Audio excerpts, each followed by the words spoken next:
cuffs are off, man. Get right. Too many left. Hey everybody, Adam Rank here. What's up, friends? Daniel Dopp here from the Fantasy Focused Football Podcast over on ESPN. It's Fabs here, Michael Fabiano from Sports Illustrated. Hey fans, this is AJ Dillon of the Green Bay Packers. I got to give a shout out to y'all at Get Right Fantasy. You know who you can trust?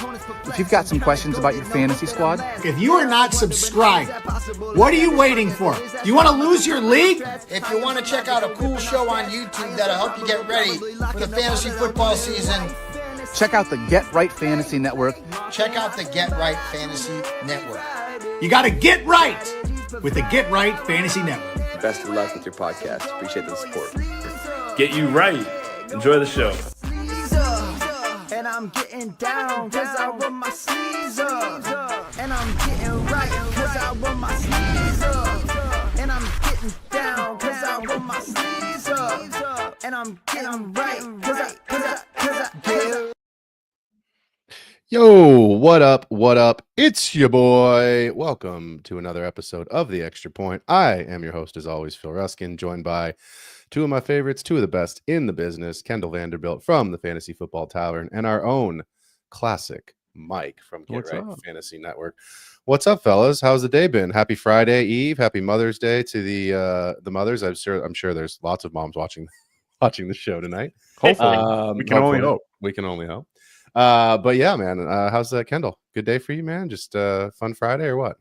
Yeah, fun Friday. Today was the my 3-year-old came home in a bit of a mood, and I had my first, all right, I'm gonna go take like some power tools. I found a hammer, and I just needed to buy an hour to get dinner done. So I'm like, you know what?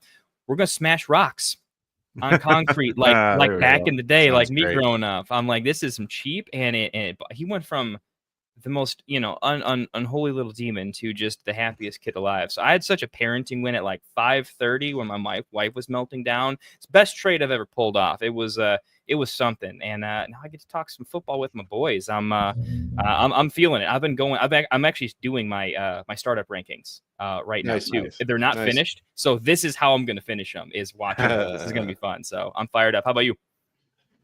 We're good, man. It's a good. I'm always fired up for these. Like, how can you not be? You get a chance to draft. You get a chance to see the board. Look, it's the first one. As if y'all are new to the show, we do these every Friday night. That's probably, to be fair, that's like kind of how the show started with Friday Night Mocks and kind of how we started to build up a good following. So we will have these all summer long. But this is the first one we've done.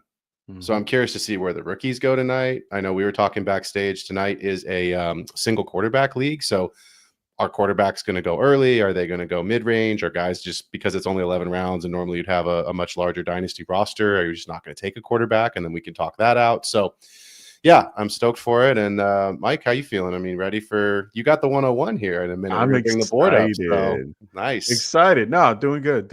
It's a recovery Friday. Played softball for the first time in 3 months, so my shoulder is about to fall off my body at this point. But beyond that, summer is upon us, man. I feel like it's like time for summer softball leagues. For you got people going out. I mean, out in California, you got people out on the golf course, on the boat, out at the beach. Like, all right, enough. Everyone wants to do this thing. We all want to do this thing too.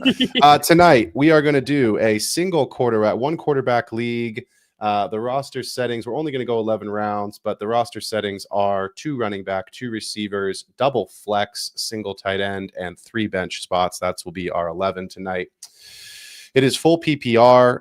It is a 12-team league. For those that are listening on Spotify or Patreon and you can't see the board, we will do our very best to let you know who's still available. We'll also talk through who has been picked as a quick recap. It's 30 seconds on the clock tonight for everybody, so this should go pretty quickly, and then it'll leave us plenty of time at the end to break it all down. And obviously stay tuned because we will give you all the analysis, good picks. There's no bad picks, but good picks. Who was a reach? What are some outcomes? I know we've already got some questions in the chat. We will get to it all. So, Mike, if you want to bring the board up for the listeners at home, again, 12 team. And Mike, you are on the clock here with the 101. Make sure you guys are on mute there with your bell so we don't have to hear you. Yep. Every time. And if you are ready, Mr. Herrick. I'm ready when you are.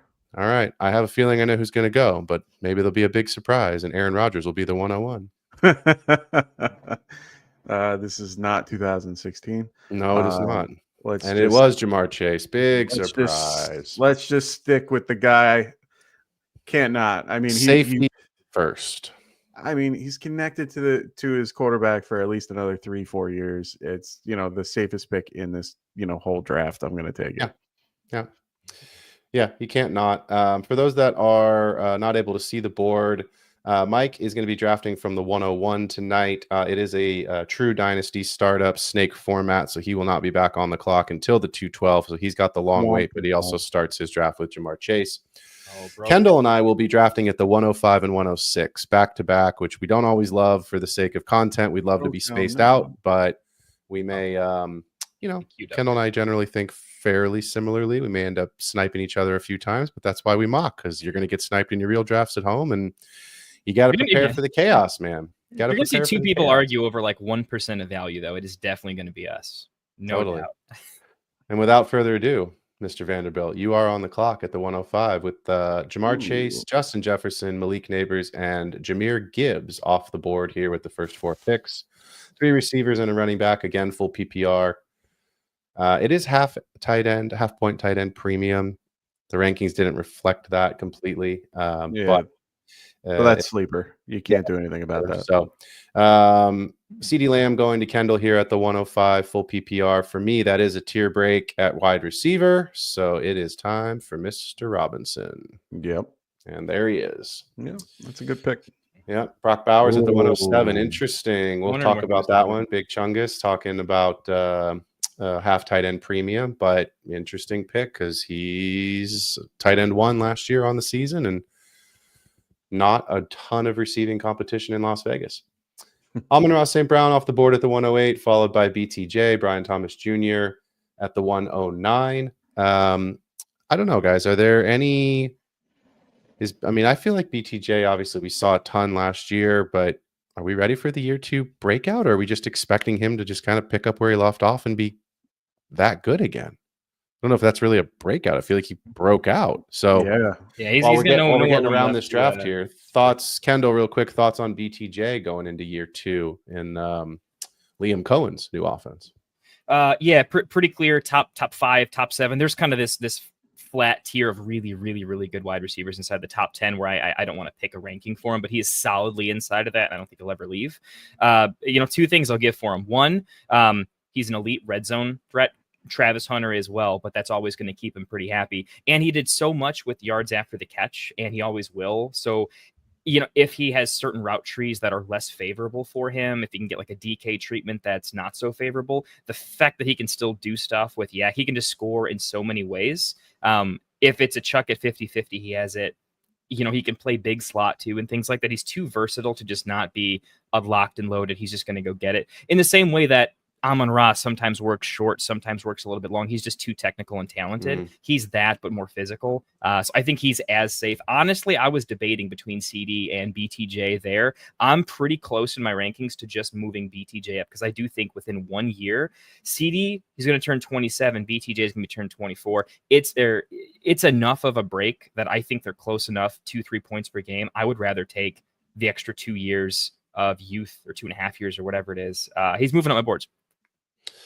Yeah, I'm with you in terms of where he lands kind of in that top 5, top 6. I'm on the clock here, so give me 1 second because I have been sniped. Marvin Harrison going off the board, which is another tier break at receiver. So I might do something and just kind of play with this draft here and do something you won't do. Do something I won't do just for the sake of seeing how it goes. I like it. But yeah, I want to see how this goes and what this roster looks like. So go ahead and give me the rookie here. Go ahead and give me Omari and Hampton. It's a dynasty startup draft. I want youth. I want some youth in this team, and I've got it. So starting running back, not normally, you guys know this, not normally how I would start. I'm a big wide receiver guy. No, it's not me at all. But I want to see what this roster looks like and see if I can construct something I would feel okay with from the middle of the draft, which is a hard spot to draft from. I like it. Yeah, we'll see. I'm big on Hampton. I'll be honest, man. I know we haven't had a chance to really another rookie going. I mean, Genty went at the 110, so I mean, he was the first rookie off the board. That's pretty close. I was thinking about Hunter there. I I went with the safer play, I think, but that was pretty close. I was pretty close between. I was thinking about going weird with you and maybe taking a Trey McBride there and seeing how it felt, because I haven't done something like that yet, but couldn't have the courage. That was a Hunter McMillan pick for me. I'm going to explore just how I like going super young, and we'll see how it happens. You guys are interesting with Jaden Daniels and Lamar Jackson going off the board. So 2 second-round quarterbacks. Josh Allen went at the 111. So QB 2 and 3 with Trey McBride as tight end 2 off the board to Aiden White, and Mike is back on the clock for 2 picks here on the turn. Victorious in the chat here, fellas. As soon as Mike makes this pick, we'll have a little bit of time. I do want to talk about this one because he's already been drafted here at the turn. Where are we ranking Drake London? Hardest player to rank for me, and he doesn't seem talked about much. That's Victorious's question. Mike, I'll start with you since you just picked, and you'll have the longest wait here with Breece Hall and Bucky Irving going to your team. Where do you have Drake London? I mean, I haven't done my rankings yet right off the bat, but from last year finishing, he finished at wide receiver 5, with 100 yards, 100 receptions with 158 targets with, 1,200 yards and 9 touchdowns. That was with Kirk Cousins and a rookie. Yeah. And the rookie's now going to be taking over. I mean, the last few games with Drake London, he did pretty well overall. I mean, I remember him. Yeah, he ended up getting, 13 targets, 18 targets in the last 2 games, with 7 and 10. That's going to clean itself up a little bit. Those numbers don't look great on paper because, 13 of 7 is not, the best number I want to see. But that will definitely clean up as, Penix, and him get a little bit more acquainted. I think that's a great little snapshot. Remember, this is a very small, very little snapshot. He's still a very talented wide receiver. So I'm pretty high on him in general. I wanted him. I picked up a bunch of London in a couple of orphans that I had because I'm really interested to see how he's doing. I'm trying to buy him in a couple of places too because of how I would say underrated that he is, and a lot of people aren't really high on him at this moment. So I've been trying to buy him in a lot of spots, with the rookie unsure, this year's sophomore quarterback. But yeah, I'm interested. I definitely like him a lot. Kendall, he's the wide receiver 8 off the board in this draft. First pick of the second round at the 201. If you look at this board and see some of the names that are on it, is that about the right spot for him, or would you move him higher or lower than wide receiver 8? It's about right. I typically have him just ahead of Amon-Ra St. Brown at 7 for me in Dynasty wide receiver. I can't get him above the Puka BTJ, and I think he's sort of tied with Amon-Ra, if I had to be honest, but I'm giving him a slight bump due to the age discrepancy. So that's kind of where he settles for me. The big tier break for me is Nico. I'm a little bit out on Nico. I'm not out on him. I'm just slightly lower on him. Big difference. Not out, just more out. There's a lot of good guys behind him, and it's thin, right? So we're not out on any of them, right? But it's like I'm moving Ladd ahead of Nico. I think that whole offense levels up in a little bit of a better way. I'm viewing JSN a little closer to Nico now, so that's just kind of how that range looks for me. But yeah, I think Drake London is only weird to rank because I think he feels like he's in between 2 tiers. There's like the hype. They're like, is he in that hyper you can't touch him level, or is he just under that in like the Marv, Ladd, AJ Brown, Garrett Wilson like? No, they're touchable. They're not imperfect, right? There's flags on the field, so to speak, right? Are we anointing him or not? I think that is why he's weird. We haven't decided yet. This is his are you the guy or are you not season, right? Because new quarterback, we'll see how he does. He finished last season on an absolute tear with the new quarterback play. I mean, he didn't know how to get under 100 yards. So if that was anything for what's to come, wide receiver 5 might be low. We'll see. I actually think he's right in line with where he needs to be, a wide receiver 8. I also have him above Nico because of Nico's injury concerns. I think at the end of the day, we've got questions about, is Stroud going to be the rookie of the year candidate we saw, or is he going to be the year 2 guy that we saw? Penix has never had a full season, so there's quarterback questions there. But you just don't have a lot in Atlanta that's changed offensively. Yeah. Pitts is still there. Bijan is there. Algier is there. London is there. So there's just nothing for me really that says major target competition. There's going to be issues with XYZ. I feel like at the end of the day, it's still Drake London's offense, and the majority of it should flow through him and Bijan.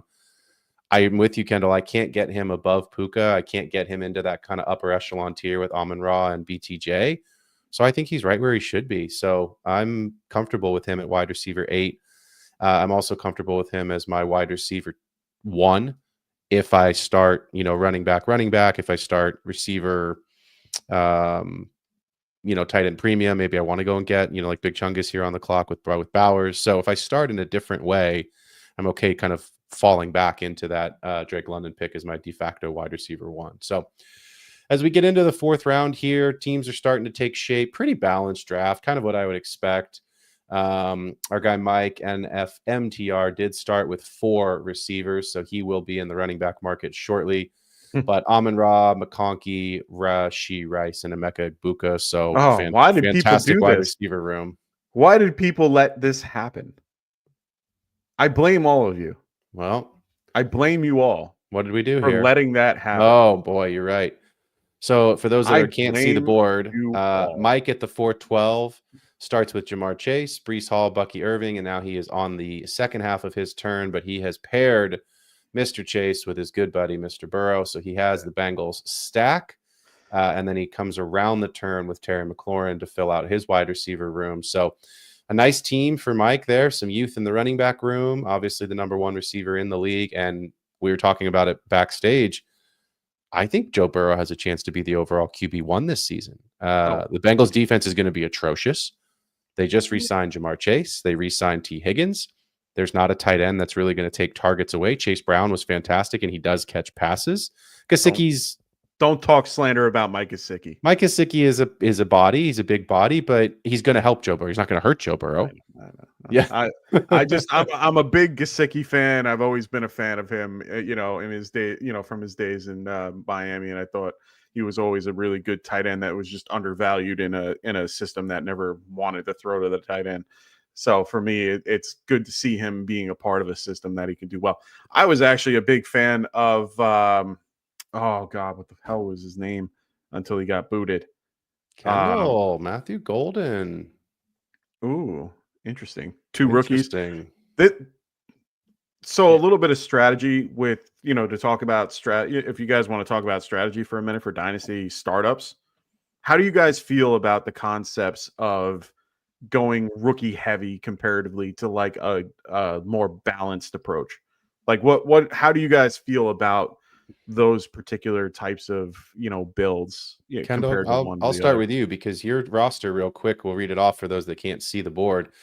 CeeDee Lamb at the 105, at the second round, Tep McMillan, Travion Henderson, KW3, and in the 5th round, Matthew Golden. So 3 rookies on your roster. So go ahead, Kendall. You can start with that question. Yeah, I guess I'm probably our in-house ageist. I'd probably draft the youngest. I tend to trade vets before they even seemingly become vets. You call me DiCaprio might be my pet name around here because as soon as they hit 25, they're just too old for me. So fast. Oh, I love it. Here's my thing: the way I typically play Dynasty is I've never tried to win in year 1. I pretty much almost always do what I call like a year 0 rebuild, which isn't a rebuild, but I like to get a feel for who is doing what. I feel like every league is its own marketplace, is its own mini thing. And that just means setting. It just means how people interact, social games. It's a little bit of a game of Survivor, right? It's talent, but it's also what's happening in that league. I want to draft young because I just want to buy myself some time to figure out what is going on in the league. It is really easy to, let's say I'm a fringe playoff team with the young guys.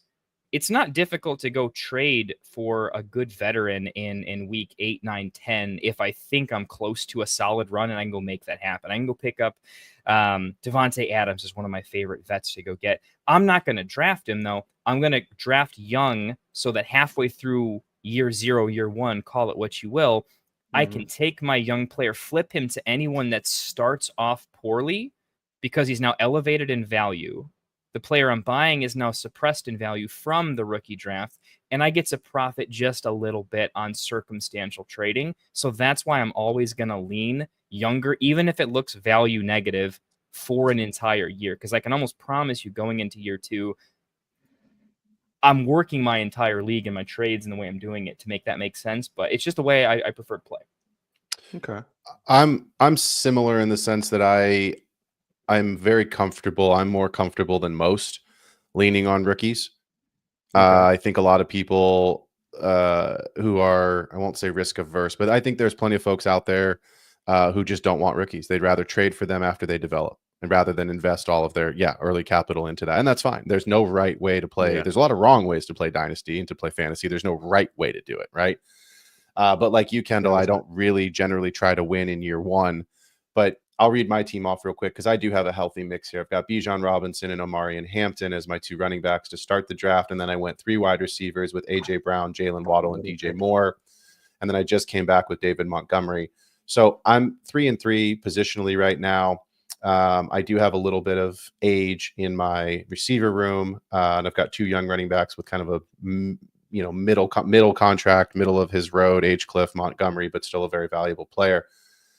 My thought is if I'm contending and some of these rookies hit, Kendall, like you, I can trade away some picks to go grab some guys.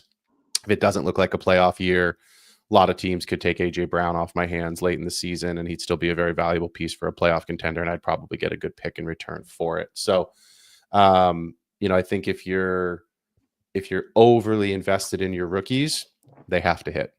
That's the scary part of it, right? If you're going to go so rookie heavy that you've just mortgaged everything to grab the most youthful players, then you either have to trade them for value or they've got to turn out and pan out to put some points on your board, or it's going to be a long way back. Oh, for sure. I mean, to talk about my style, because we all seem to have our own style of doing things and what we're looking for. I've never been against having a rookie, but for me, it's one of those things that I would prefer guys that are a little bit more, or they have a better path than most. I know that's what we all want. Guys like, Genty, if I had the ability to get him at the end, for a little bit more value at running back, someone like him, I don't think this draft really had any, chases, if you will, at wide receiver. So, there's a lot of uncertainty for me for this particular draft for the wide receiver group. And, there's a good amount of rookies that I like in the running back group.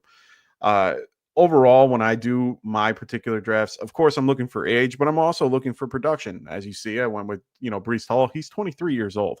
Right. He might have been in the league for the last 3 years, but, he's still, and coming off the ACL from one of them, he's still a elite running back, regardless of what room he's got. I understand that they have Braylon Allen behind him and Nate Davis and all that, but at the end of the day, he's still going to be heavily involved.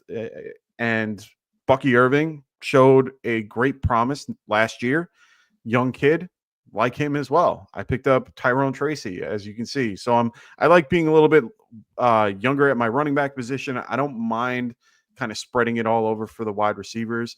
There's going to be plenty of value later on in the draft for these guys, especially, for some older guys. So yeah, I might be a little top heavy at the age group, but I can definitely find a little more value later on because wide receiver is a lot deeper in these types of leagues than running back. So I rather load up on the guys at running back that I'm really higher on. The guys, I can find the wide receiver talent a little bit lower. I was scrolling down. I'm like, I found like 3 guys that I could pick, probably won't get drafted in the 11 rounds that we're doing, but I can still find something. I think that's an important point, right? Like you have to consider that number one, it's a mock, right? We're not drafting exactly the way that we would perfectly do it. It's probably close, right? But I mean, I started in running back, which I never do, right? And I'm also in the middle of the draft, which is a very difficult place to draft from because you're literally waiting the longest on each side of your picks with no turn. Yeah. Welcome to my world. yeah. But at least you have the double pick, or at least you've got the 2 and you've got Jamar Chase. The other piece I think is interesting for us to talk about, and there's a question in the chat that I'm going to segue to here in just a second. I do find a lot of times that I really want to get positionally, especially at the running back position, someone that's foundational, Oh, right? yeah. So even if, let's say it was my draft, right? Obviously, most of the time, I'm going to start pretty wide receiver heavy. Bijan, for me, is still someone I can't pass up. It's foundational. He's going to be a great player. He is a great player already. 100%. He's going to be a great player for the rest of this rookie contract. I like both of you and probably most of the league, expect him to get paid and get a second contract, whether it's in Atlanta or somewhere else. Yep. So to me, it's like I'm okay with taking flyers on some other guys if I know I have a foundational piece. I took Omarion Hampton here. I believe in the kid personally. I think he's going to be great in that offense. It's a Jim Harbaugh offense. It's a run-first system. Should be lots of touchdown upside. He's a 100%. Beast of a man. But the kid could bust. He's a rookie. He could be absolutely atrocious. We don't know yet. We don't believe that. No. Draft capital says that he's going to be someone that the Chargers are heavily invested in him finding success. But I think you also have to kind of look at, again, what is your risk tolerance? So Aiden Max White, great question. Love this question. I want to debate this with you guys here. As soon as Mike makes his picks, we will get into this. He wants to know, what are your views on opportunity versus talent when it comes to taking rookies? So Kendall, since Mike's about to be on the clock, why don't you start us off with that one? Opportunity versus talent when it comes to taking rookies. So this also matters positionally, Aiden. That's probably the first thing that I would say is, there's kind of a thing in the NFL where they're all really talented, right? The gap when you get from college to good versus bad, it's different in the NFL, right? They're all professional athletes. They're all extremely good. So oftentimes, much like in the business world, sometimes if you just catch your boss's eye early, you are fast-tracked into greater opportunity. And you have to screw it up because you're on the track, right? It's where it comes from. It's where that phrase comes from. So landing spot does matter quite a bit. I'm at that landing spot is a little bit more of it's the tiebreaker. I'm mostly going on talent, but the NFL draft talks to us about talent, right? So we don't need to be the best talent evaluators. Oh, what are you saying there, Mike? Oh, someone was asking about who's the Bears fan. Yeah, that would definitely be Phil. It's definitely not. yeah, exactly. I hate figuring out which way to point. I got to put like a little sticky up saying point this way for that way. Yeah. Yes. Kendall is the Bears fan, as evident by his wall there behind him with the Bears and the coach. So, nice. Kendall, you are on the clock here. 10 seconds to go. For me, it's a little bit of both. For the question that we were talking about before, when it comes to the opportunity and talent, I think opportunity outweighs a little bit the talent sometimes, and it's really based on the scenarios. Like we were talking about Hampton before. He's still got Najee ahead of him, which I'm not saying Najee's a world beater, but he's still a viable back in a system that could work for him, especially with the run-heavy offense. For me, he could eventually turn into, in the next 2 years or 3 years, be something special in that particular offense. Najee only has a couple years left. So for a guy like Hampton, it's great. Ted McMillan, is another guy that I look at where he is, in a system with a bunch of other younger wide receivers, except for Adam Thielen. But everybody else is a pretty young wide receiver. He's very talented, and he has an opportunity. I try to look a little bit more for both where I can find it. And in this, I didn't have anything fall to me. So to be honest, I have no one to compare it to. Travis Hunter, I'm not, I'm not sold on yet. But other guys, I'm trying to think. Travis Hunter is hard for me still. So let me just say this, because I've said it before. I am rooting hard for the kid to succeed in the NFL. Yeah. Oh, yeah. From a historical perspective, from a talent and athleticism perspective, I want him to play both sides of the ball, and I want him to succeed on both sides of the ball, because we haven't seen it since Dion, and it's truly an amazing feat athletically. So 100%. me as a former coach, just wants the kid to succeed. Yeah. From a fantasy perspective, again, we've talked about this. If he does play on both sides of the ball, his ceiling is naturally lowered. I don't care how good he is. I think he's the best wide receiver in the draft. I do agree with that he probably is the best talented receiver in this draft. I also agree with what you said earlier, Mike. I don't see a Jamar Chase or a Justin Jefferson in this draft. No. Not at all. There's I think I think these running backs, I think Genty could easily, and what we are drafting him to be is the next Bijan and Gibbs, or at least in that tier. Yeah, but he definitely shows that particular style. But that's my point. I think we have more confidence that Genty is going to produce the type of numbers that is being equated to his draft capital, both in the rookie draft, and you see him here in a startup going at what did he go, 110? 110, yeah. Yeah. So I think to me, that's a kind of player where we're saying, I project you out to be this kind of a player. Yeah. Whereas these receivers, like even the NFL was saying, McMillan was not projected to go 8th overall. No.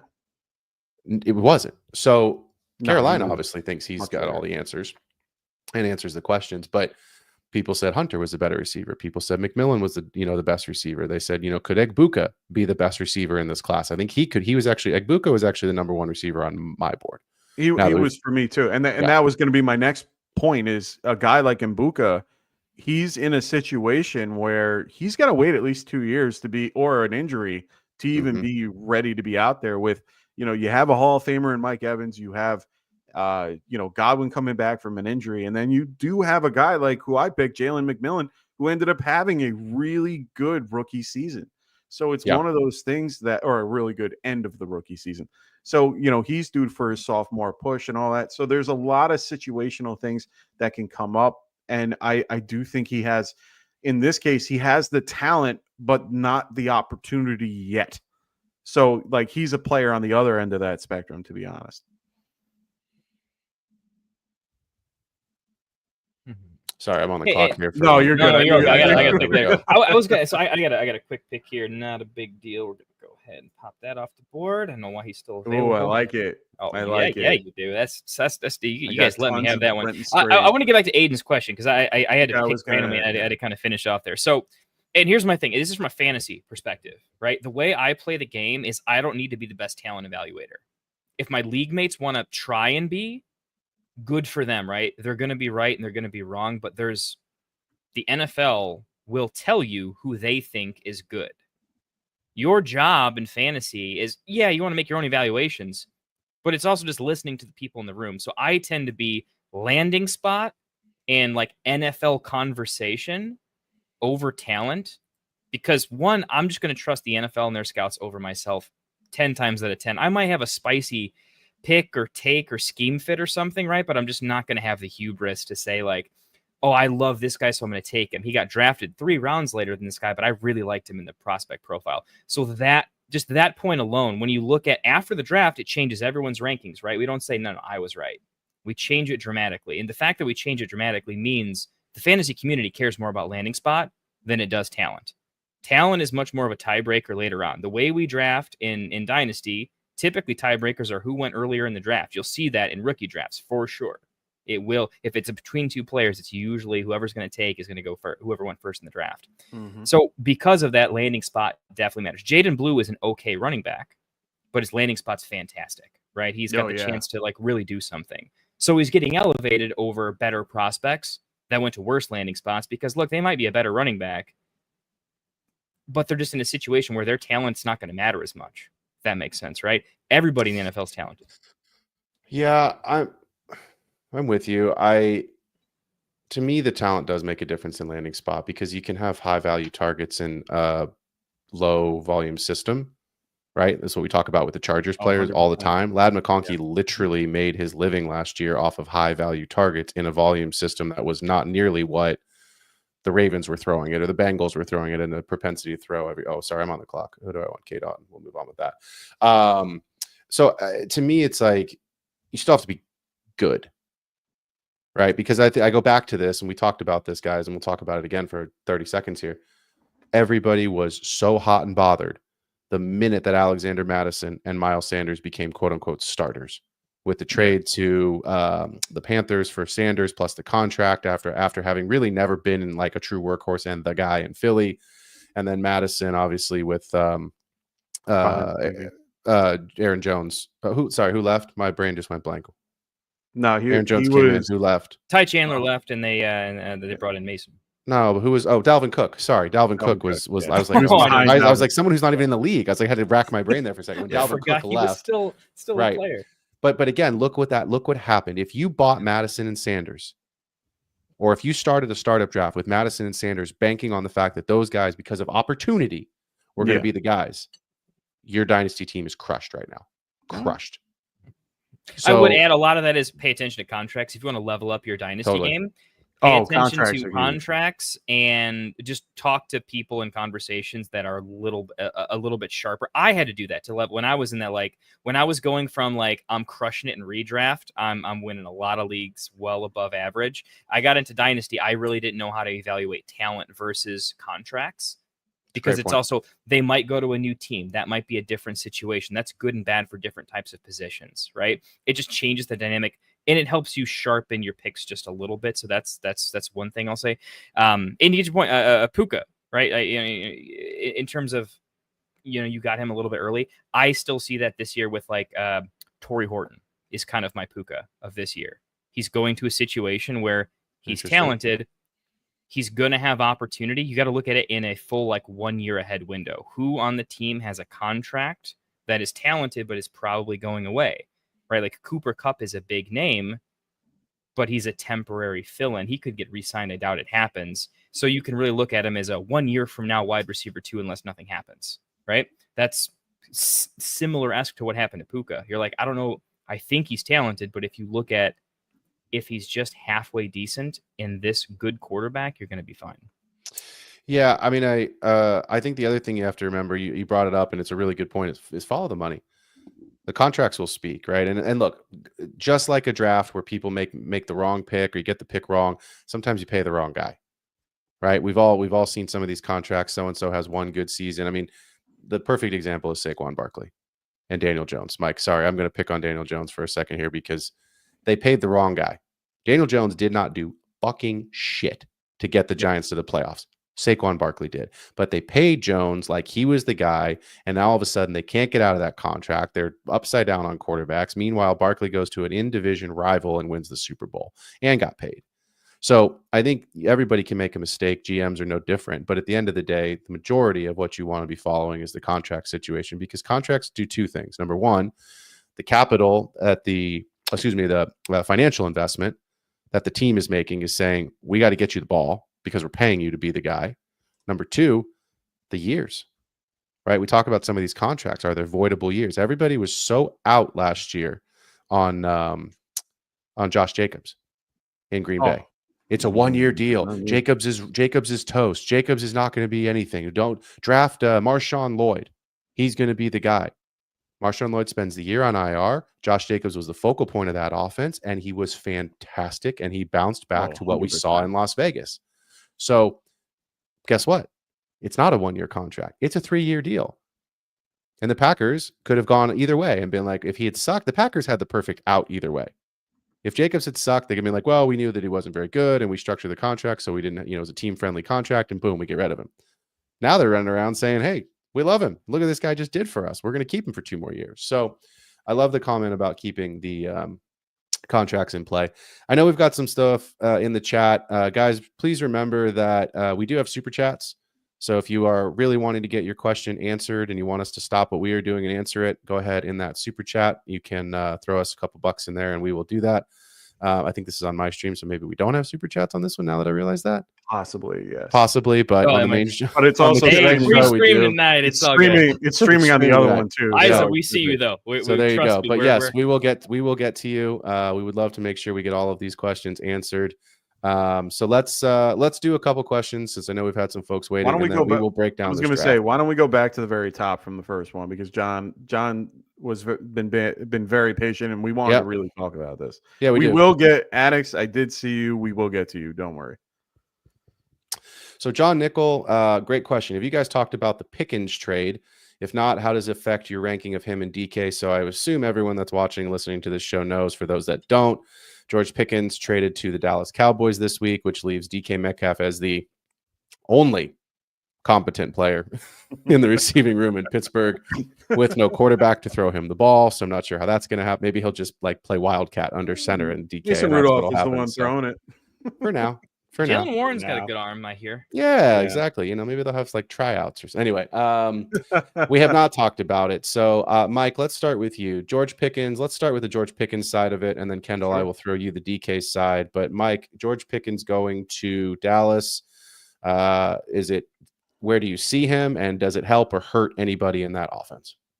I mean, honestly, he's not someone that I'm looking to pick up. I think it's more of it's a better football move, like real football move, than it is a fantasy move, to be fair. Agreed. He's still going to a good team. You know, he's still going to a competent quarterback.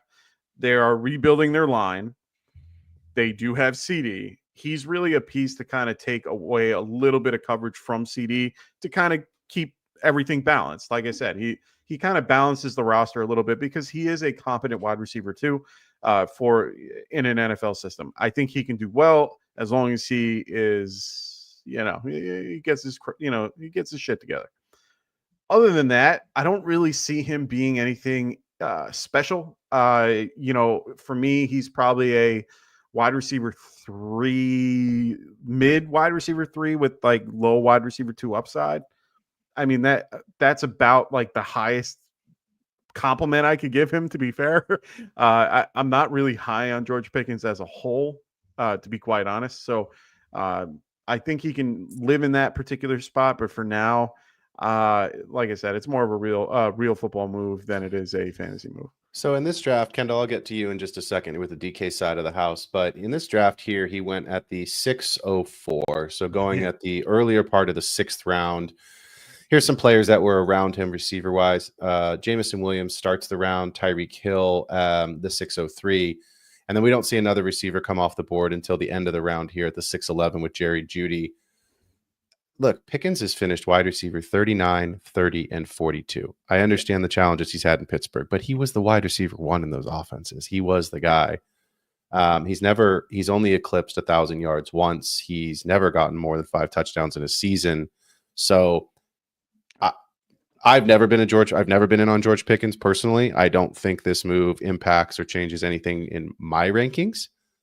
I think it could help. I think you said it backstage. It could help Dak a little bit. Oh, it helps Dak exponentially compared. I mean, it's sorry to the cow. It's still the Cowboys. Like, well, would you take Brandon Cooks or him? Well, I'd take Pickens over Brandon Cooks. Well, but that's the whole point I'm making. That he's filling in that number 2 role at this point to be the number 2 for that particular team. Yeah. And to be honest, the teams that the Steelers as a whole have never been a pass happy team, especially since they grabbed, Arthur Jones, who hates the wide receiver to begin with. So it's one of those things for at least the last year or two. They have always been in the bottom 20s of passing to the wide receiver. That's why he's been at those numbers. He could increase a little bit in Dallas, but to be fair, they just changed over everything there anyway, so it could be a little bit different there as well with Schottenheimer, running things. Well, so let's talk about that, Kendall. Not always Arthur Smith offense, run first. Not always a pass happy team. We as of today, it's Mason Rudolph and Will Howard in the quarterback room there in Pittsburgh, unless Aaron Rodgers shows up or some Kirk Cousins could wind up there. We haven't talked about Kirk Cousins. It is very possible Kirk Cousins winds up somewhere this season. Maybe not week 1, but he winds up somewhere. Yeah. If an injury occurs, I think it's anyway. So Kendall, the DK side, obviously now he was brought in to be the number 1 over Pickens, but now he's the only one left. So where do you see DK Metcalf in Dynasty, not in Redraft, in Dynasty? In Dynasty, where is DK? Okay, a couple things. Generally, I'm out on him. I'm pretty done with DK. In terms of like, if you look at ECR and like Fantasy Pros or whatever, I'm just giving you like my take against the market because I don't have all of my rankings fully settled. I'm kind of figuring that out just a little bit. I'm going to bet against him any chance I get, though. It might be a fine redraft play, but I don't like that he's turning 28 this season. He's never been a nuanced route runner. He's had time to develop. He hasn't. He's won through physicality, but he never developed a nuance to his game. I think a lot of that is just he hasn't been surrounded by decent enough quarterback connect. He had Russ for a little bit, but I just don't think he really developed his nuanced route tree. He really made the deep ball work, but I just don't think he ever developed enough in other areas to level up to a higher tier. he makes me nervous as a 1 because, well, he's physically gifted. I don't think he's a player that can just burn you. And I don't think the way they're going to play offense over there is going to lead to a tremendous amount of fantasy points. I can see the touchdowns helping him, but I think he's going to need a lot of fourth quarters to help him out. The Steelers can win just a brute force. I mean, I like their running game. I think they can run through the air with Warren a lot. I mean, I think the running backs could just dominate a huge amount of the overall offense in a way where DK won't be treated as a 1. The passing game just won't be enough. In the same way that DJ Moore is occasionally like, we've been upset that he's not getting enough because the Chicago offense is neutered, right? That's what kind of hurt Rome the most, was just the offense isn't good enough to support enough pieces. My worry is that he needs to have 12 touchdowns to be super good. And I don't think that offense is going to produce that for him. So I think he has a safe floor, though. I mean, impeccably safe floor, right? So, like, his value has a stopgap to it. He's talented. Well, I mean, think about it. The Steelers are good, not great. I agree with that. His floor's safe. They're a 500 team. Half the games they lose, which means half the games are coming back in the fourth quarter, which is not bad for a guy like DK. You know, it's not horrible. So, like, I have him as a mid wide receiver 3. I have him at wide receiver 29 right now. But he's definitely moving. But, like, I have Ibuka ahead of him. I have Olave ahead of him as a younger guy. Here's the thing: Waddle or DK? Waddle. Waddle. The fact that even if you had to think for a second, it's gross, right? No, it's Waddle. Yeah. Yeah. So I expect DK to have a season similar to what he had last year. Last year he was 992 and 5. I'd take Jerry over DK. That's probably a more criminal example. Judy? I would take Jerry Jeudy over DK Metcalf. In Dynasty, with who at quarterback? Insert which quarterback. player are you talking about? Neither of them have quarterback. Yeah, that's a good question, actually. So it's interesting you brought up Chris Olave because, sorry, is there anything anyone else wants to mention on DK? Or no, I'm not drafting him anywhere. Isaiah asked quite nicely, though. I know. I will get there in just one second. I think we just talked about him, so I want to bring this question up here. Breaking Ball, who's always been a big supporter of the show. We appreciate you being here for these drafts. What are we thinking about Chris Olave this year, coming back from concussion and durability concerns? Mike, I'm going to start with you, but I'm going to add something to Breaking Ball's question. Are you also concerned about quarterback? Yeah. Piece? More so than the concussion and the durability, I'm concerned with the quarterback piece. Are you also concerned with that? And what does that mean for Olave's outlook this season and the next couple in Dynasty?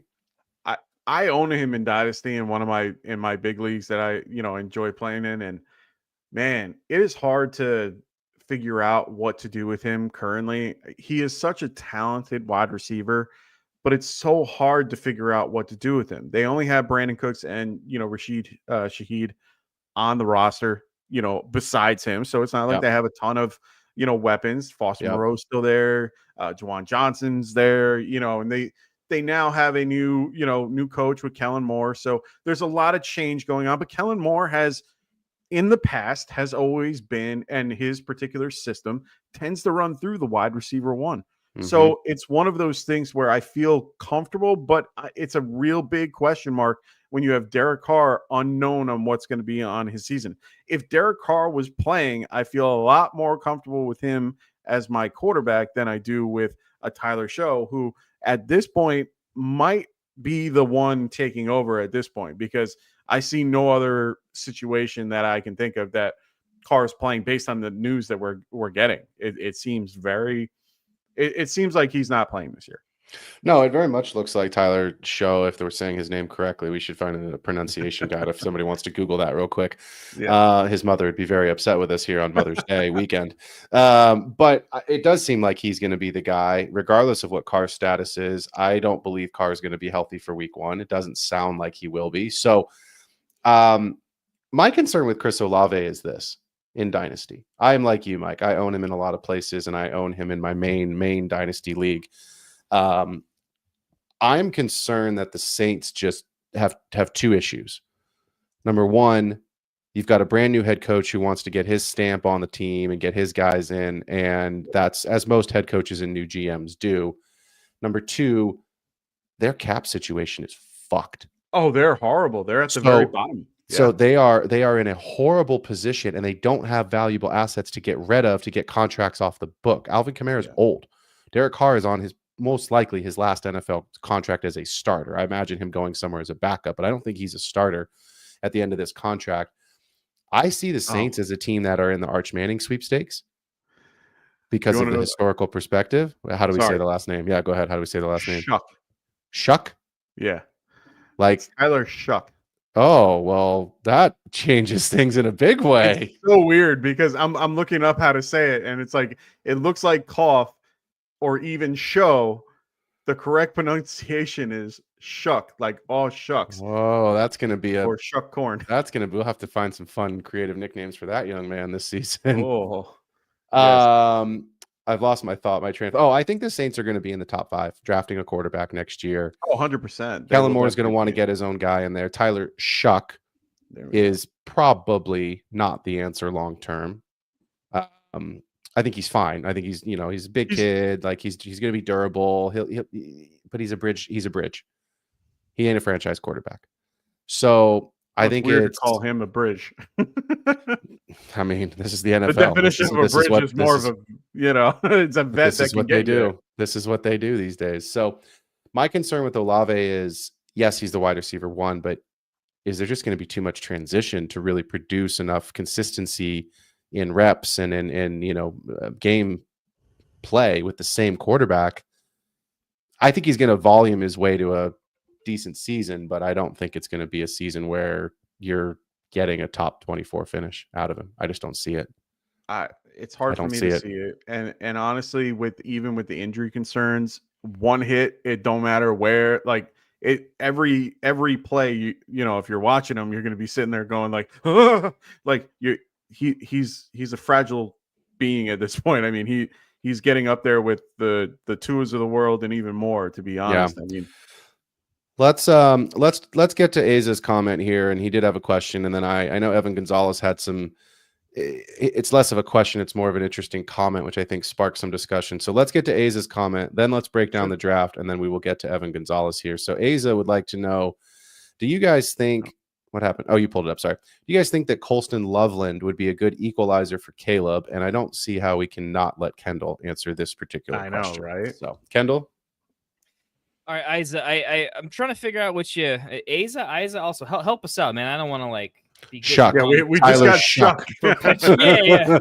Give me a little phonetic guide here, my man. Leave us a voicemail once we get a phone line going on here. But all right, Colston Loveland, and then right after he says and Bird in there too, right? So good equalizer. Brings him back, give him some weapons. Here's what I think. I think I talked about Phil about this the other day. It's my. You had a very, very striking chord here. I don't think many people are talking about this, but let's see how crazy I am on my deep dive. I think that the tight end position, when it comes to I'm not a Madden player, but for all the Madden video game gurus who are good at that game, this is kind of for you, because I think I'm going to speak your language here. Okay, Ben Johnson is an elite level play caller. How do you become an elite level play caller? You probably spent a lifetime on it. You've probably drawn plays in a notebook in grade school. Okay, I think he's that guy. I think he's Andy Reid. I think he has a deep understanding of how to not how to take talent and get the most of it. It's more of a head coach thing, but how to scheme up a very elite modern offense competing up against modern defenses. I think that's his thing. I think he went and got Loveland because he needs a certain level of athletic pass catching tight end in order to maneuver the defenses like a chess piece to make his plays work. And we didn't have enough of a chess piece on the board to make the opposing team do what he needs to do to open up the rest of the offense. He needed it like he needed Laporta to unlock other weapons. I can't prove this. I'm not an NFL guru, but I'd like to get there one day. I believe Ben has a plan for it, and it's why he needed it. I think it was always going to be one of the tight ends there. I think it would have been some other value, but I think he didn't just make that pick out of, we kind of got sniped at running back a little bit. Here's our plan B. I think this was always if we can take the running back here, we will. If we can't, we're always going this direction, and we'll find some value at it with another wide receiver later on. I think he was going to draft somebody, if not Burden. That just fell to him a little bit, so that was made up for the running back situation. The point I'm trying to make here is I think that it's a cog to make the whole engine work. It's not a pro Loveland take. It is a very, very pro Caleb take. And it's just, I trust that Ben Johnson is using this as a distraction. I think Loveland is going to be more of a decoy. Laporta caught a lot of, where is everybody? You guys remember that? Remember the over the top, like 40-yard, like what's happening? Oh, yeah. I think those plays were designed to, if you don't respect what I'm doing, you're going to pay for it one way or another. And that's how it would happen. And then year 2, we said, don't draft Laporta because they're going to take it away. And they burned you with JMO. And Ben knew it was going to happen that way. I guarantee you he knew that's how the NFL would respond to Laporta being good. And he still found a way to make it work. That's why I think that, yes. To answer your question, yes. Yes, Luther Burden and Loveland, I think, unlock everybody else. It's better for Caleb. Swift, you get lucky. But I do think it brings everybody up, but it spreads it around, so it's not negative. It's just a good offense for everybody. Caleb's the winner. I agree. I say you brought up Swift. I just want to really quickly mention Isaiah Pacheco and DeAndre Swift, in my mind, were 2 huge NFL draft winners. Absolutely massive winners, because I expected both the Bears and the Chiefs to take a running back to start getting more of a committee. So everyone had Henderson going there. I was really shocked at that. Yeah, I thought Henderson anyway. So I think they're big draft winners. Let's talk about the board. I know we're getting closer to time here, and we've got a couple questions still to get to. So I think we'll start here with James Searless's question. What team are you liking the most? Why don't we take a quick glance and then pick some teams that just kind of stand out to us. We do this all the time. So for those that are new to the show that haven't seen us do a mock before, when we do our Friday night mocks, we break them down. We generally give some type of a grade, and we kind of talk about the build and the structure of why we like the team. So let's each of us just pick one group, not your own group. I don't care if you love your team the most. Let's pick someone else's group, because obviously we're asking folks to invest some time with us. And let's see what we think about their teams. I'll go first. Go ahead, Mike. Who stands out to you? So one team that I like is actually Bruce over on the 112. Can you highlight his group so that we can just see it there real quick for everyone? Perfect. So I mean, honestly, I love the draft and how it all kind of fell to him a little bit. He was able to get Puka in London, Devontae Smith. Great wide receiver group right there. You can't go wrong. Going with a rookie as, his first running back, and ended up getting some good value on the way back with Chuba Hubbard. I'm a big fan of Chuba Hubbard in this particular offense. I think he can do well moving forward. Jameson Williams, we'll see what happens in this offense. He's still the number 2. With Ben Johnson out, it might change, but he's still going to be involved. He's still a pretty I think he's a very talented receiver. So you're getting good value in the 6th round with him. Tyler Kraft has taken over that Green Bay tight end position, and he's a young kid. Works well with Jordan Love, even though it's a lower, pass offense, lower pass volume, I guess. Yeah. I love the Herbert pick. I'm really shocked Herbert made it all the way to the 8-1, to be quite honest. Right. I'm very shocked. My original plan before I had Burrow land in my lap. I was looking at Herbert as an option in the that 7th, 8th round spot. So I almost took Herbert at the 7-6, but because there were so many quarterbacks still on the board, I thought there's still enough value. But yes, but you had a great pivot to Bo Nix. So honestly, I'm good with that. So I mean, like, Herbert was a really good value pick here. We don't go a bunch of rounds for this one, but even with Tajay Spears and Mims, I think both guys have a good chance at targets and have a good chance at being a good part of that offense. And Penix is a great pick at that around that spot. I wouldn't mind that at all. He's definitely going to be a starter this year. Love it. It's Tucker Kraft and not Tyler Kraft. Oh, sorry. Mother's Day weekend. We got to respect the moms, because they would be very upset. Boy, man. Very upset. So I always get their name wrong. For those that were around for our best ball season, Tucker Kraft was my number 1 drafted player on my rosters last year, because he was free, because he was on IR. I took him everywhere in best ball. And for those that don't know, I was 0.17 points away from being in the top 12 of the King of the Desert contest, playing for $3 million. That's awesome. I finished 13th place in a 6,000 person tournament last year. That's Tucker so cool. Craft was a huge reason why my team. I also had a huge Lions stack. My Super Lions stack with some Eagles in there, so I had some big time guys. But Tucker Craft helped me to get 13th place, and I did cash quite a bit of money. So thank you, Mr. Craft. I appreciate you. Kendall, what team stands out to you and why?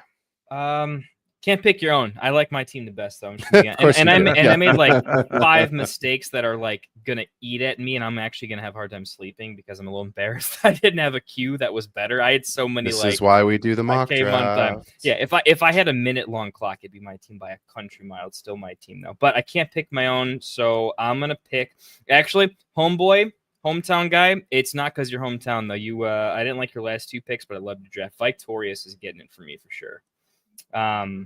Yeah, nice. I like his draft a lot. Talk us through it. Talk us through it in okay, 2 minutes. So generally, it's probably one of the younger drafts, just straight up. I mean, just look at the picks, and generally, you're going to get an idea of it's not all rookies, but it's young themed. Okay. Yeah. I mean, Andrew's a little bit older, but I tend to punt tight end, and that's fine. It's stable. We'll draft 1 year, 2. We'll figure it out. No problem, right? I like that. Where we got Hurts in the 5th. That's fine. It's way better than me taking Drake May in the 6th. So we got a premium quarterback a little bit late, I think, past ADP. That's fantastic. I like McCaffrey in the 4th. McCaffrey going next to James Cook is fantastic. If we don't win this year, McCaffrey could be the number 1 running back. If he's not, he still could have a good season. He's still got tradable value if he's productive. So he's not an old vet. Yeah, there you go. We're right there. So it's a combination of we don't have to spend up at running back later on. Right, we're fine there. We don't have to spend stupid capital to fix that. We're super young on our top 3 wide receivers. Pickens went a little bit later than I think he probably should. It's just balanced, young, and it spent the right capital at the right positions. And I like that he started 2-2, gave him the freedom to do whatever he wanted, and just took good value. It's very much how I draft. Is a great draft. Nice, right on. I also his team did stand out to me. I did like his team. Mike, if you can put an FMTR's team on the screen, this is a good group in my mind, and I'll tell you exactly why I like this draft. Number 1, the 108 hard spot. You kind of have a shorter turn coming back around in the even rounds, obviously, but you're still kind of in the middle of the board here. It is tight end premium, half a point. So to get Amon-Ra at the 108, I think that's value, even if it's only 1 extra pick. 100%. That's a great value. You're getting a bona fide wide receiver 1 who can easily finish in the top 5. His floor is a wide receiver 1. He's not going outside of injury. He's not going to finish outside the top 12. So you're guaranteeing yourself that. You've got Ladd McConkey, who I think has the potential to get into that next tier. I don't know if he can get in the top 12, but I think he can for certainly get into the top 15, 16. And then Rashee Rice, we'll see what happens with his suspension, but he is the guy. And then the young player, Emeka Egbuka. We talked about Loveland, so I don't want to go through that a ton. Devontae Adams gives you at least some security from an older vet if it takes Egbuka a while to get going. If Rice is suspended, you at least know you've got Stafford's top target and a touchdown threat. So I love the receivers in this room. And look, I think the reason I like this draft is because the running backs are old and you know what you need. So if you want to trade, you know you're trading for a running back. If you're going to ride this team out, if you have some ceiling performances from this group and you're a playoff team, you know what your draft picks are going to look like next year. So you're clearly targeting. You've got Colston Loveland. I think Loveland's going to be good. I'm a little higher on Loveland than Kendall is, and I think I'm a little higher on Loveland than not the market, but I think he's going to be a solid player and a good fantasy asset.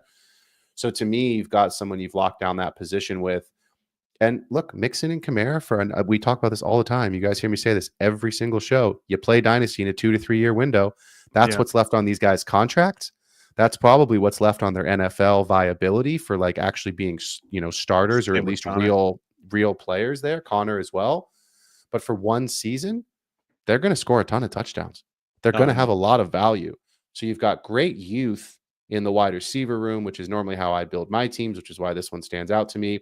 You've got some older vets that you can rely on for high volume touchdowns. Kamara's a pass catcher. Mixon's going to be fine. You're going to get touchdowns out of that running back room. And to get Kyler in the 11th round, I'm not a huge Kyler guy, but you could do a lot worse for your last pick of the draft in a 1 quarterback league. So I like the group. I think there's a lot of pieces in a dynasty league to build around, and you very clearly know what you need to improve your roster to take your team to that next level. So, yeah. You know what I would have done in that with his team just to make it a little bit better, just a smidge better, in my opinion? I would have gone Najee over Connor, and I would have gone Warren over Jones, because then interesting. And I would have done that just because Najee had a 1-year deal over Connor, re-signed for 2. Yeah, I can't get there with that one. The only reason why is I think that Harris has a better chance of doing well in that offense, with Warren doing well in his offense as well. They're both younger. Connor is a very solid back. I like him a lot, but I don't know. I like Harris just a smidge better. Connor was RB10 last year. Connor was the RB10 last year, and he's the dude. guy. He's the I can't get there. RB. I can't get there. The Warren over Jones pick I can make some sense of. Yeah. I would rather have James Conner in a 1 year. I think this is Najee's last year in the NFL. I'll take Mason over Jones for sure. That's my spicy take. I did like that. I was actually going to say Mike's draft, his first 4 picks are so damn clean. Like, they caught my eyes so quick. They were just, it was nice. It just I like Aiden's a lot too. Aiden had a similar build in terms of, like, he got Baker super, super late and just took value the whole draft. I don't know why I didn't go to his a little bit early. I think I would have done something slightly different at running back, but Aiden's looked kind of nice the more I looked at it too. Let's grab a couple questions here. I think we've got why don't we get into Aiden Max White here. We were talking about value versus talent, versus opportunity in an earlier question. So the question he has is, would you put more value on a back like Chuba then because of the extension? So that's obviously a 1B question to the 1A. I see Kendall shaking his head no. I see Mike nodding his head yes. I didn't really want to talk about Chuba, but let's go ahead and do it. So Kendall, you have 30 seconds. Go. Okay, if I got 30 second take, you got 30 seconds. The team's trash. I don't invest in running backs. I don't care about the contract. I don't like backs in bad teams with bad offenses with a head coach that's going to change probably as fast as the running back. Trevor Etienne could be the starting running back next year. I know he's got the contract. The coach is going to change. The quarterback might change. I mean, he might not, but the team's not good. You think Canales is going to be out? Not because he got fired, man. I think he'll stop believing in God by being in the Panthers. I mean, the franchise does. The franchise doesn't have to work. There. I think he's there. 10 of your seconds. Okay, fair enough. I'm still going to put it out there. Okay, I'll put it back to you guys. 1 through 32. Where do the Panthers rank offensively? I mean, they were probably dead last or within the last 4. 29. I'm just going to say Pacheco's life got saved because they're a really good team that keeps winning, and running back's a luxury.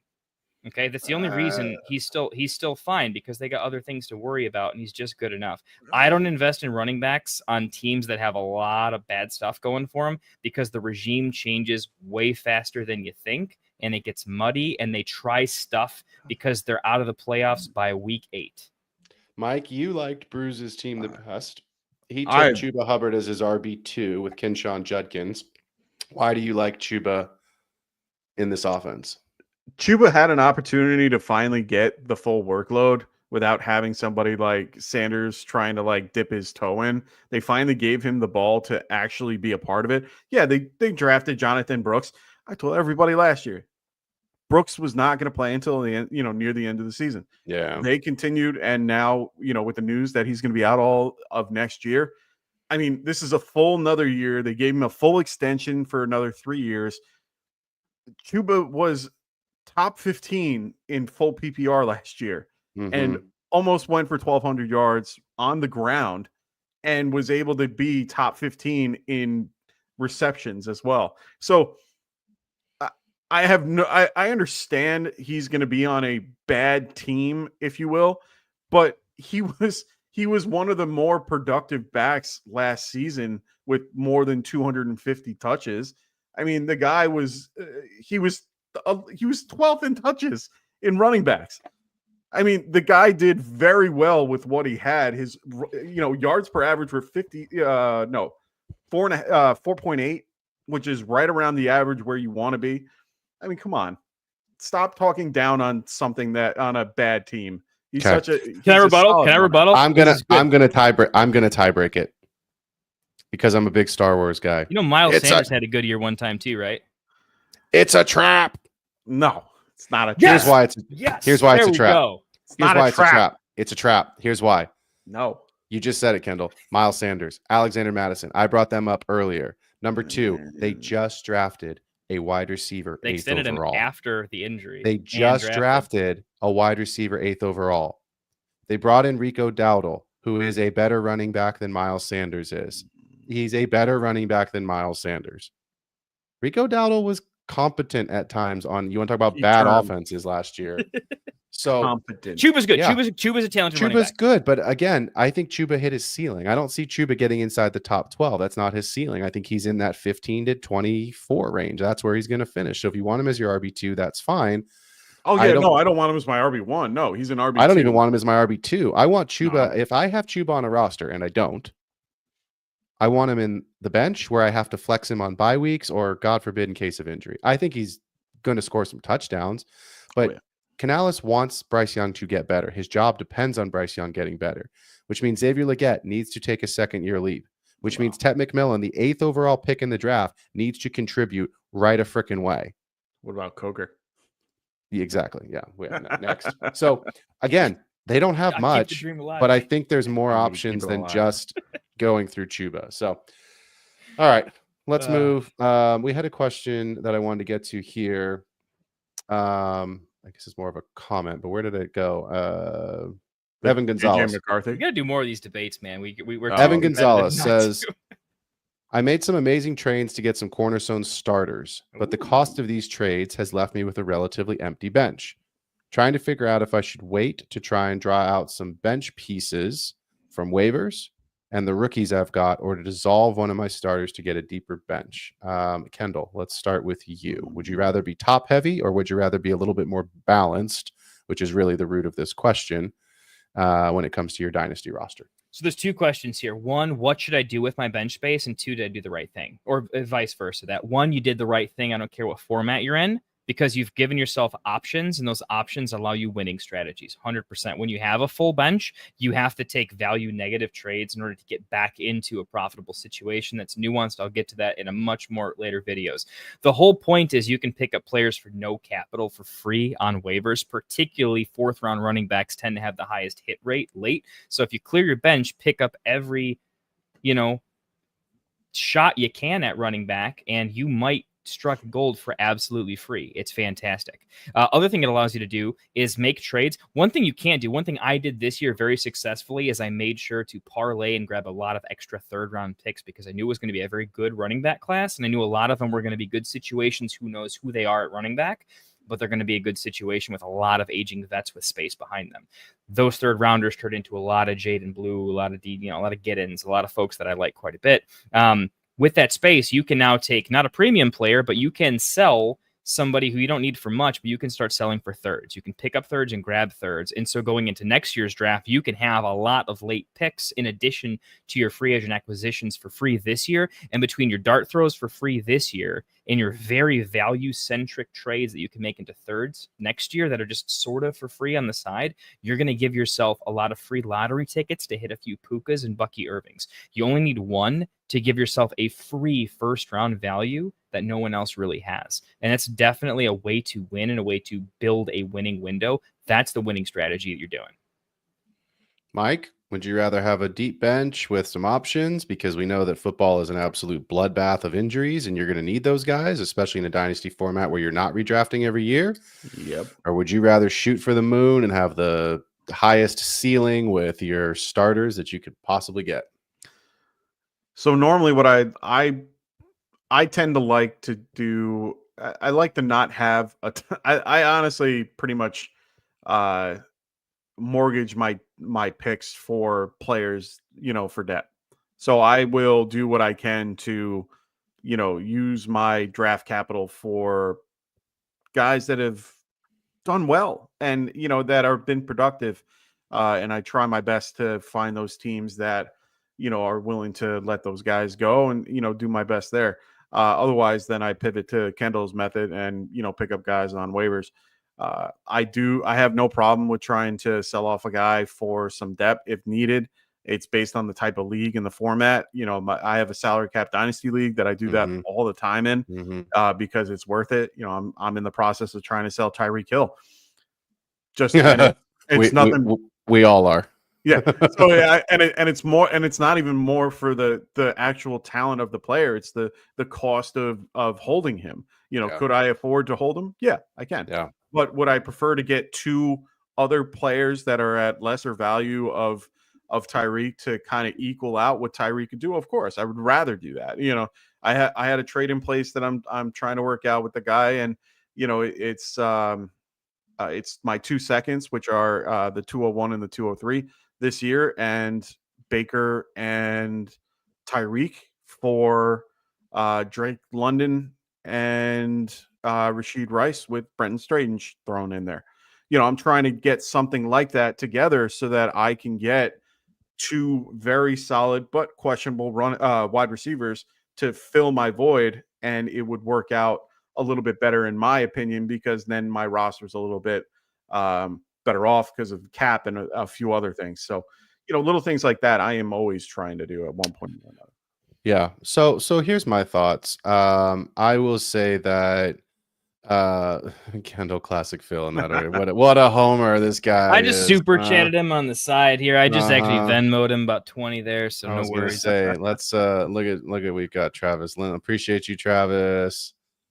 Victorious, appreciate it. I think as soon as Frank complimented my team, I know Phil and Mike just ran to see who traded who traded who. Yeah. Where's my? I usually get some love in this chat. All right, I want to read you this roster. Okay, and I think this illustrates the point for Evan's question here. Okay, this is a 2-quarterback league, 4-point passing, touchdown, obviously 6-point rushing. Right. Okay. Half PPR. Josh Allen and Jordan Love. Bijan and Gibbs, Jamar Chase, Malik Neighbors, Tyreek Hill, Trey McBride, and here's my flex options: Achane, Cook, Pacheco, Olave. Oh shit! 10-team league. The rest of it, 10-team league. The rest of it, I'm not even going to bother. Luther Burden, I got as a late rookie pick guy. He just kept dropping. I've got some other rookies on the taxi squad here. This is my main dynasty league that I just read you. Kendall, you and Mike, you guys know this. I've won this league 2 years in a row. I have no depth. Yeah. I've got a couple of guys. I've got basically one receiver and 1 or 2 running backs. But my ceiling is the highest it can possibly be in this league, which is why I've won it twice in a row. So here's why am I saying this? This is not to brag that I've won the league twice in a row. It's what I'm saying is the reason I bring this up is it illustrates Evan's question of this is a ceiling performance team that has no depth. But what can I do? I have such high ceiling with Jamar Chase and Malik Neighbors that I could sell them. So if I need to get depth, if I need to rebuild this team, and at some point I will need to rebuild this team, I still have appreciating assets, not depreciating assets, where I can get, Kendall, multiple first-round picks out of these guys that can then start to rebuild that depth for when eventually this team starts to implode, which it will. That's what happens in Dynasty. You cannot be, everyone's, I can redraft, you can win the league every year. Oh, yeah. You cannot win the league every single season in Dynasty. It's just not, sure, you can win it once or twice, maybe if you're lucky 3 years in a row, but at some point, your guys age out, you get a bad injury season. We all know that things are going to happen. That's fantasy football. That's the name of the game. But what I want, Evan, to answer your question directly, is less concerning to me is how high is my ceiling versus what's my depth? How valuable are my players? That's the answer to your question. Because at the end of the day, you're going to have to sell somebody to rebuild, or you're going to have to ride guys until they just Tyreek Hill, till they ride off into the sunset and they're just worth nothing at the end, which eventually means you don't have anything left anyway.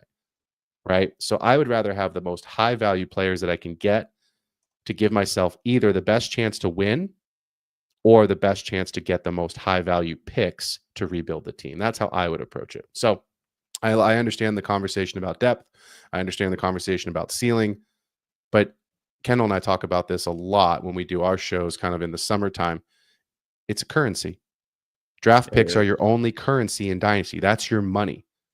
If I have higher value draft picks than you do, I have more money than you do, I can buy more expensive players. I can trade to acquire more expensive veterans.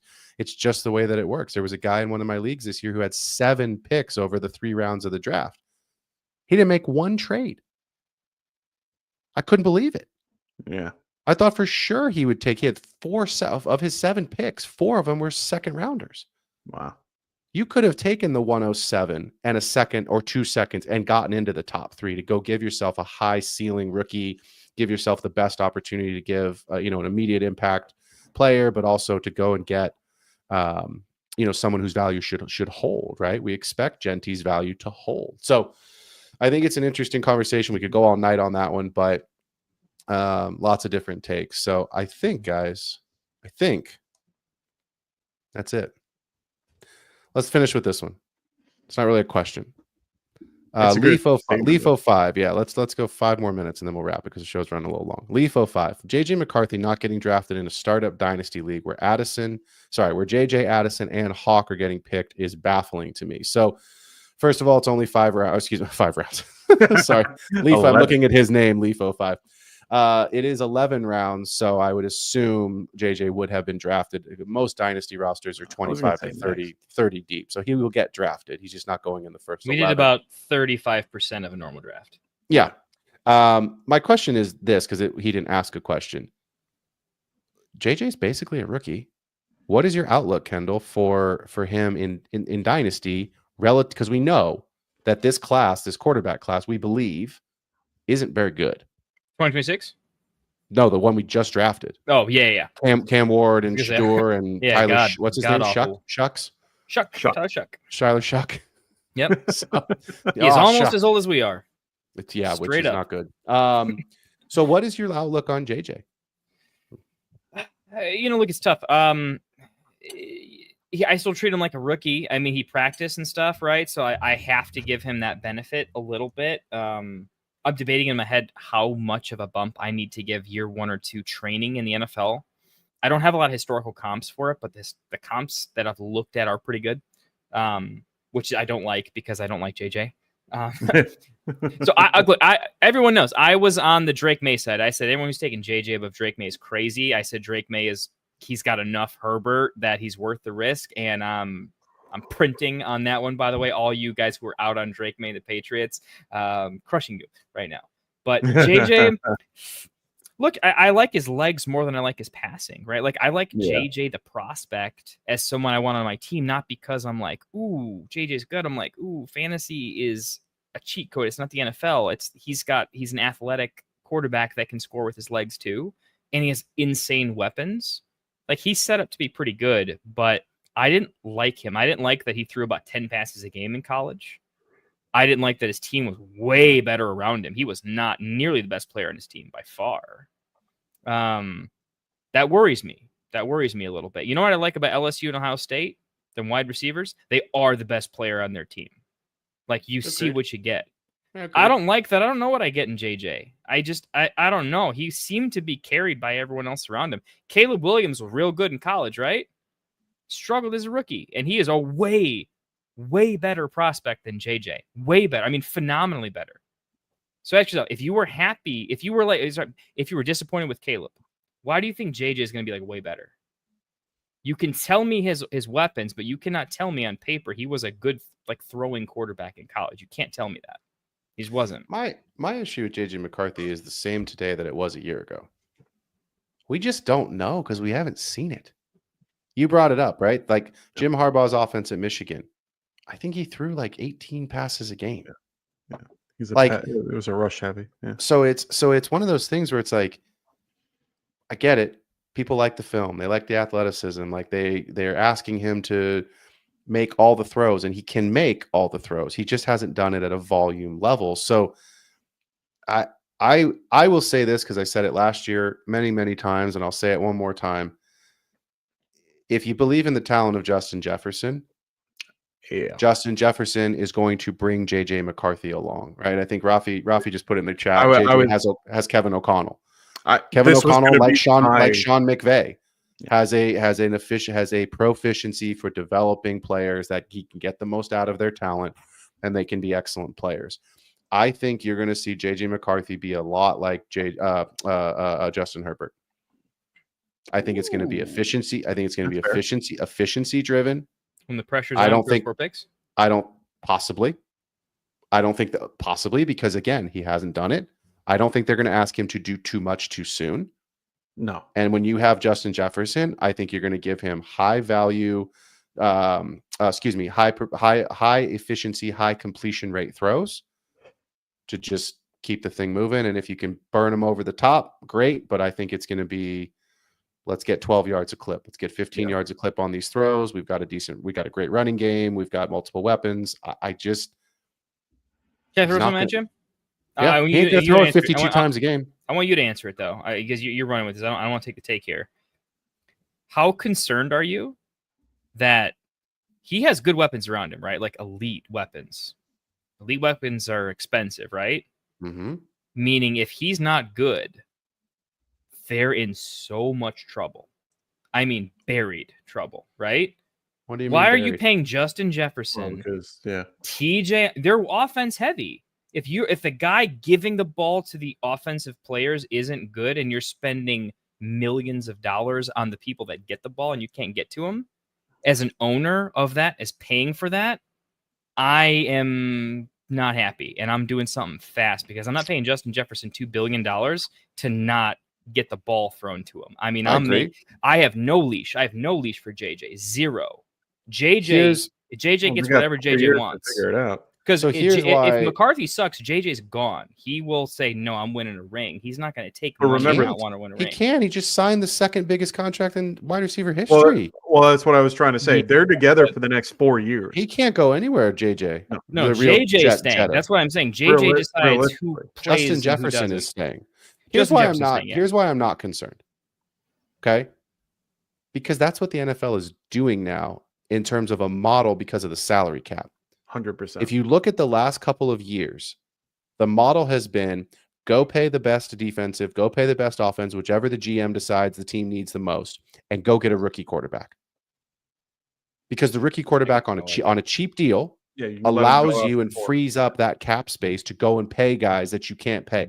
This is why I believe the market and the cap space number continuing to rise every year. It's a good argument. It's a very is what is depleting the quarterback position. I was glad you put this up too. This is a good take. This is exactly like, if this is going to change my mind, this is what's going to do it. Because here's the issue that I have. Value.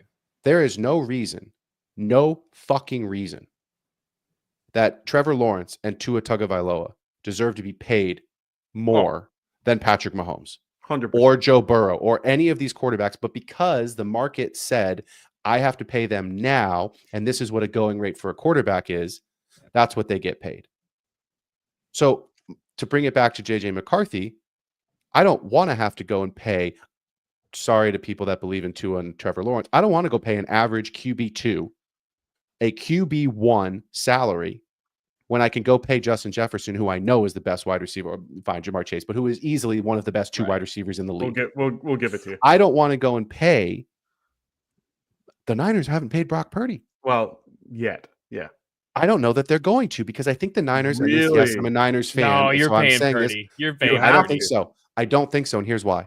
Wow. Because I think they can franchise tag him to figure it out. Because again, the same point I just made, is he worth a Tua Tagovailoa, a Trevor Lawrence type contract? Are you guys want to spend that kind of money though? No. The franchise tag does not work for most teams, man. That's like a thing that bad teams do. Quarterback. They tried to trade him to Tennessee. Yeah, but if you really think about it, they tried to go and get Cam Ward. Yeah, but think about me and you in dynasty trades, right? There's levels of I don't care how desperate I am. I don't do this because it's bad trades, bad philosophy, and it's bad management, right? They'd be better off cutting them. Franchise tagging a quarterback most of the time is bad management. It looks ugly in terms of a 10-year window. If we don't do this as an org, I don't know, man. I think that maybe they're not going to franchise tag him. Maybe they'll pay him, but I don't think they want to pay him top of the market dollar. I think they're trying to get a more team friendly contract. Brock Purdy's. I think they'll get it though. I think Purdy seems like that dude. That's like, dude, care. You think I care about money? So no. What's the give contract? Me parent season tickets, dude. Are you thinking of like a Sam Darnold contract? I think it's a contract where they have some outs. I think it's a 4 or 5 year deal, but like it's a 2 Sam years. Darnold versus Purdy. I'm saying Sam Darnold's. I think there's going to be guaranteed money up front with ability to restructure and get out of it. Because at the end of the day, The Niners have two problems right now. Number one, they have a quarterback problem because how much are you going to pay him? Number two, they don't. If we had to play football today, no, you would.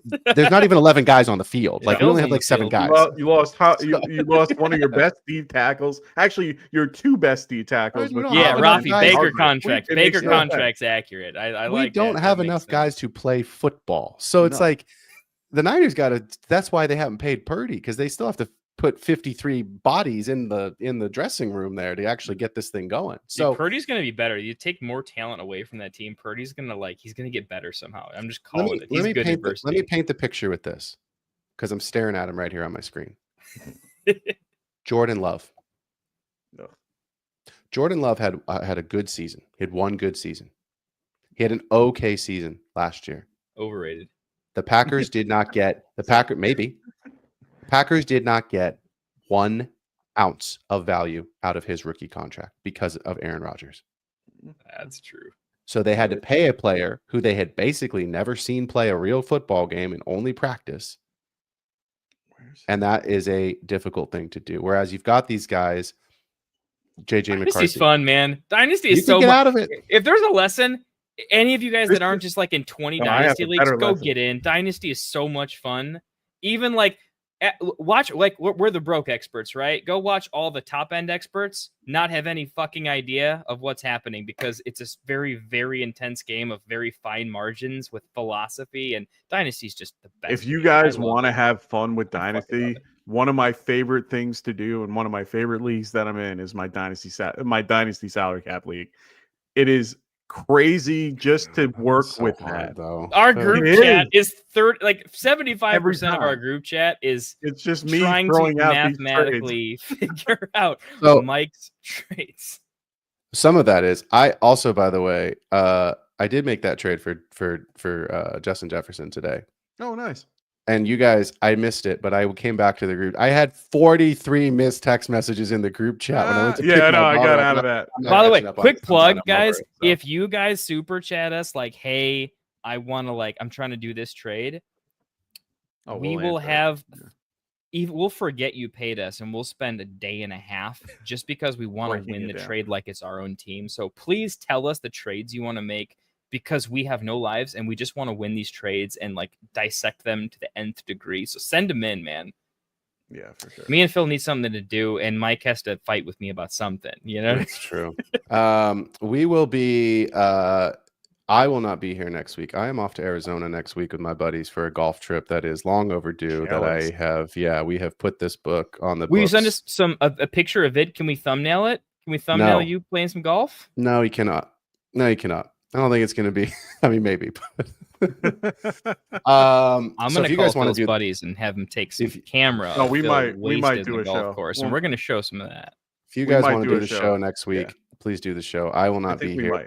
Actually, won't be here the next couple of Fridays. I've got some traveling coming up. This is the summertime, and then.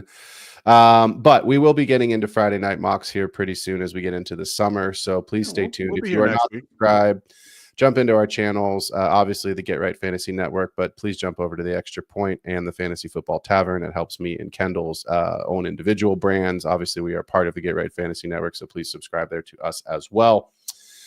I think at the end of the day, we've got a great following. We're super excited about what we've got some new stuff coming out this fall. We've definitely got some stuff on the docket for you all to continue to keep folks involved. But yeah, it's going to be another great season, man. Boy. I know. Yeah, we got a lot of stuff coming down the pipe that we'll be announcing in the next few weeks of, once we get everything settled in. So, keep an eye out for alerts and stuff. Make sure you guys are checking it out. We'll definitely be back next week. I'm in the mood to do a lot of mocks, and if we can get it in next Friday, we'll try to do that. Maybe a super flex dynasty, and do a couple more rounds or something like that. That would be fun. Yeah, that'd be good. Yeah, and we haven't. I mean, I only have. I'm just looking at my leagues. I've got our dynasty, our Scott Fish dynasty league. We haven't done our draft yet. No, I've got one other draft that actually also is at the end of the month, 21 days away. We'll get started. So I know not everyone has done their dynasty draft. So go back and watch our shows, listen to our content, take a look at the big board that you see tonight, because the rankings will change. It will shape how you draft. It will shape how you trade. It is, as Kendall likes to say, it's a market.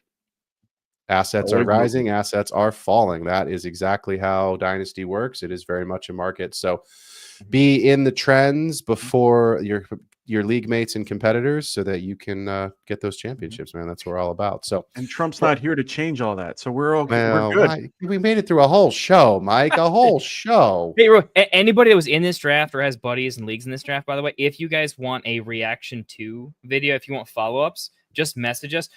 We want to do more content. We've got a lot of off-season stuff. We're about to drop some videos, probably explaining some cool new things that are happening. We'll probably talk about in the live stream, but just know you guys help generate where our content goes. We're definitely a community channel that's based on this small, tight, very cool, like draft degenerate mock community, you know? The content is for you guys. If there's new people come in, that's great. We're going to take care of them, show them a lot of love. It's a fun game, but it's really for you guys, right?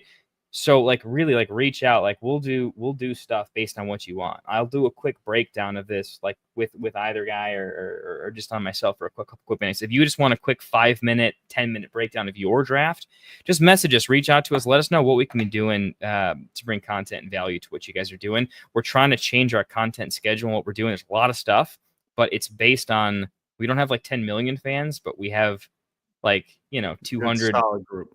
Awesome community members, and it's a fun community that we really enjoy. So we want to create content based on what is valuable to you at this time of the year, but we kind of rely on you guys telling us, if that makes sense. So please let us know. We got kids and lives, but we're going to rearrange them to help you. Just let us know as soon as you can what you want to see. Well, there you go. So for all of us here at the Get Right Fantasy Network, thanks for spending another Friday evening with us, and we will be back next week. Mike, Kendall will be running it. We'll look forward to dropping some information into the channel of what the topic is going to be, whether it's another draft or whether we're going to go through some rookies, risers and fallers, maybe a trade. We haven't done a good trade show in a while, boys, so maybe dig up some of those trades. But we've got a lot of stuff coming down the pipeline, as we've mentioned several times, and we are always super excited to have you all here. Head over to YouTube, hit that like and subscribe button for us. It does help us continue to grow, and as always, we appreciate your support. We out. Wanted to white fantasy is the play, marking nothing but